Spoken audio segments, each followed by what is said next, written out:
now we're going to talk about competition.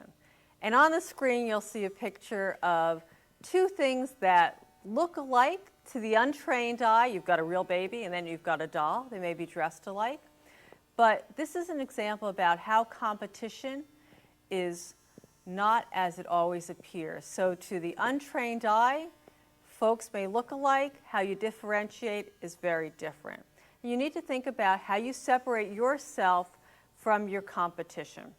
And competition is tricky because it's not just who produces exactly the same product or service that you do, but it's more about who satisfies the same need that you do in the marketplace. And understanding that is very important. And here's another example. You sell coffee. You sell coffee exclusively in your bakery shop. So we're still at the bakery shop level.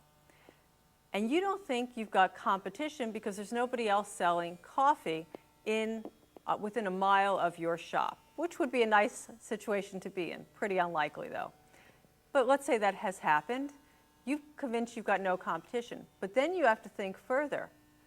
What's the need I'm satisfying? And if the need you're satisfying is thirst, then guess what? The soda shop down the street is competing with you because they're satisfying thirst as well. And I'm the customer and I've got $5 to spend. Am I going to spend it on coffee or am I going to spend it on soda or maybe ice cream drinks or lots of other products that satisfy thirst?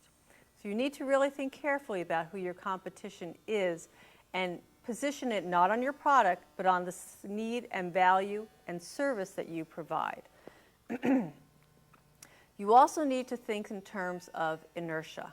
And inertia is the inability to get an object to move. It's a physics term. But you need to think about your value in terms of getting people to switch. So you're still at the coffee shop, right?